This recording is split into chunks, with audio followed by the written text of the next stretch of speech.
ფინანსთა და მინისტრმა და შემოსავლების სამსახურის ხელმძღვანელმა მგზავრთა და კონტეინერების კონტროლის უწყებათა შორისი დაანაყოფის წევრებთან შეხვედრა გამართეს, სადაც მებაჟე ოფიცრებს სამსახურეობრივი მოვალეობის კეთილსინდისიერად შესრულებისთვის მადლობის სიგელები და სამახსოვრო ჯილდოები გადასცეს.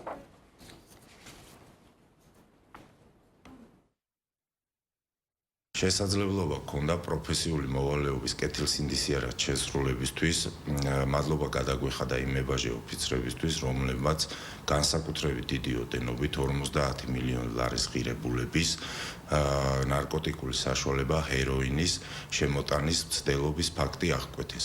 მებაჟე ოფიცრებისა და შინაგან საქმეთა სამინისტროს ცენტრალური კრიმინალური პოლიციის დეპარტამენტის თანამშრომლების მიერ დეკემბრის თვეში წითელი ხიდის გავლით საქართველოს ტერიტორიაზე შეჩერებული იქნა სატვირთო ავტომობილი, რომლის მისამელის დათვალიერებისას წინასწარ დამზადებულ მარმარილოს ფილებში აღმოჩენილი იქნა 157 კილოგრამი ნარკოტიკული საშუალება ჰეროინი. გაიმართა საბაჟო დეპარტამენტის იმ მებაჟე ოფიცრების დაჯილდოების ცერემონია, რომლებმაც გასულ წელს მონაწილეობა მიიღეს 157 კილოგრამი ნარკოტიკული საშუალება ჰეროინის გამოვლენის პროცესში.